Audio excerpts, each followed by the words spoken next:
刘统勋为了天下苍生，在宫殿外面跪了整整1个夜晚。他心里十分清楚，一旦把这图带到朝堂，必然会招来杀身之祸。但是为了拯救天下苍生，他早就把自己的生死抛到了脑后。为此，他在前2天还特意跑了一趟棺材铺，订购了1口棺木，就要这口红皮棺材。而整件事情的源头都要从明灯法师说起。当时民间到处都是饿死的人，可是朝廷却始终没有任何举动。明灯法师看着这一切，心生怜悯。他明白，只有让乾隆亲眼看到民间的真实状况，才有可能救下百姓。于是他亲手画出了千里饿殍图，并且委托黄河训兵把画送到刘统勋手中，指望他能够担起这个重任。天下苍生之福托付于你了。刘统勋在回京途中就碰到了那个黄河训兵，跪在路中间拦住去路。一开始他以为对方是来送礼求办事的，于是怒斥了几句，就打算上车走人。没想到就在他踏上马车时，不经意回头看到了训兵脸上那股坚定的神情。正是这一眼让他突然改了主意。我问你，法师让你送这幅画的时候，给了你多少下跪的银子啊？训兵心里也是窝火，怎么当官的总是用有色眼镜看人？别说明灯法师给他银子了，连马的草料钱都没出，自己掏了500里加急的路费来送图，完全是凭着良心。不曾想最后却白白挨了一顿骂。法师让小的降此长轴送给刘大人的时候说，天下苍生之福就托付给你了，就凭这句话，小的不能不跪。刘统勋老脸一热，慢慢放下了戒备。他让训兵把画轴展开，想看看里面究竟画了什么。怎料画中的景象让他浑身发冷，直冒冷汗。他深知这幅图要是到了乾隆手中，自己必死无疑，于是赶紧把训兵打发走，生怕被牵连进去。训兵满脸失落，只能无奈的骑马离去。然而老天爷似乎不打算就这样放过刘统勋，他的马车刚走没多远，就又被人拦了下来。这回拦住他的是个卖炭的疯老头。老头一见到刘统勋，就高高举起手里的秤杆要送给他，但是刘统勋以为老头在发疯，就没有接受。这秤啊，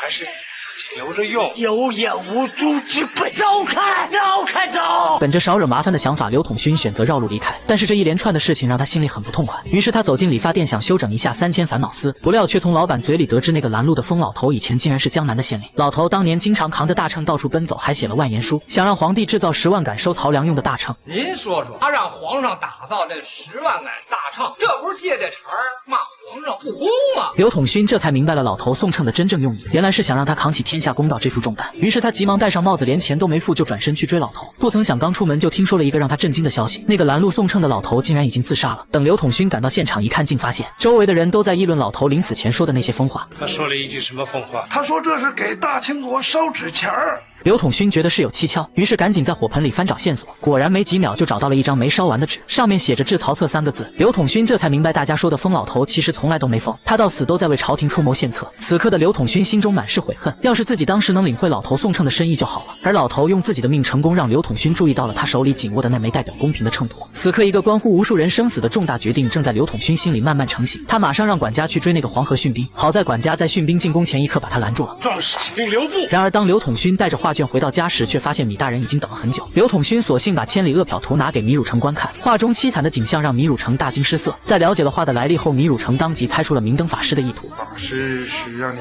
以死献图，以图觐见皇上。我就弄不明白，大清朝有这么多的能贤之士，他为什么要让我刘统勋冒此风险呢？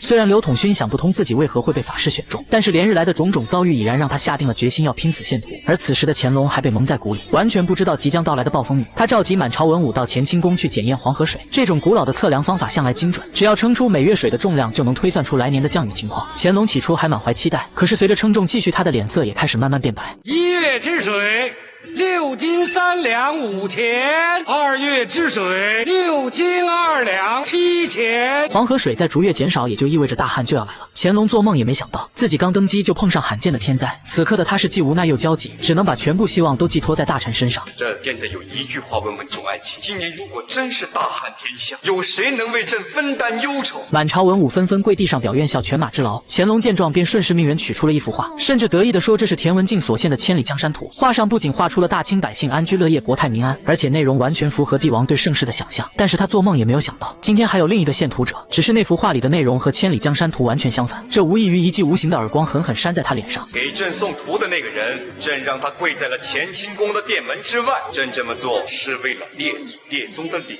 面，朕不能让那样的图画污了这座大清国的国殿。这幅图上也写了5个大字，叫千里饿殍图。打开殿门。